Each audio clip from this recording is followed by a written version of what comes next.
survivors, even though sometimes we lose our way.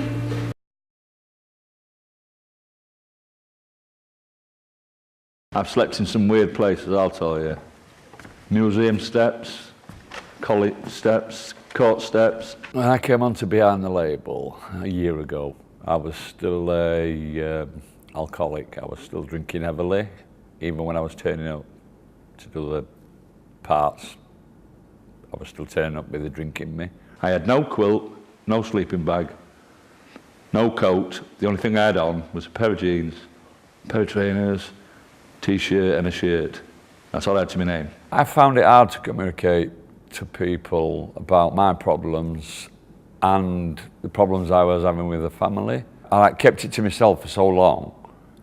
I drank it into an oblivion, if you know what I mean. I actually just blocked it out because of the drink and just kept blocking it out and blocking it. And I wouldn't explain anything to anybody. But then when that Behind the Label came up, it actually brought me out of my shell, and I realised when I had that potential then to actually state a fact.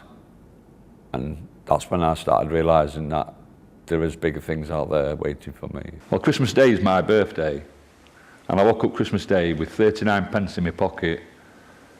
So for Christmas dinner, I had a packet of fucking cheese and onion crisps. But then Shoreline rang me up 2 days later, said there was a room available, and I've been there 2 years. Before I did Behind the Label, I was really quiet. I was in a violent relationship. But now I got up to it. I actually have a voice, and people know it. I went from one abusive relationship to another. That's all I knew. Police did nothing because he's an informant. He gets away with beating up women because he's a gross. I think my son saw a lot of it, and he was only 10, but luckily the girls didn't see any of it. And since Behind the Label, I have avoided my ex, and I see my kids more often, and my family as well.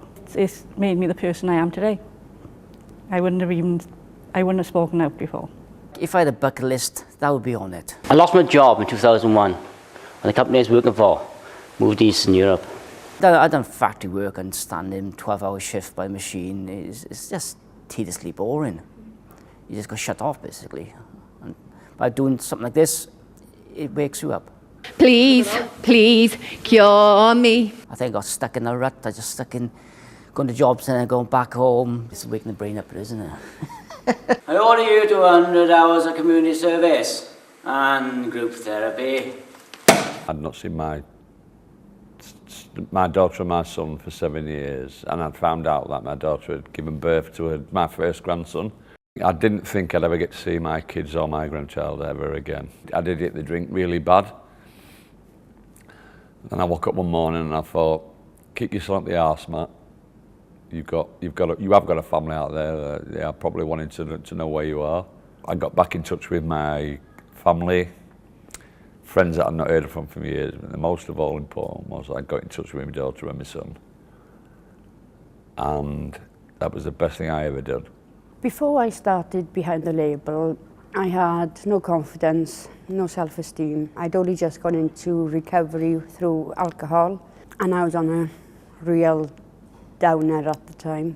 Broken ribs, broken nose, broken fingers, broken wrist, depression, alcoholism. That night is going on to stage and trying to find somebody in the audience that I knew that I could focus on.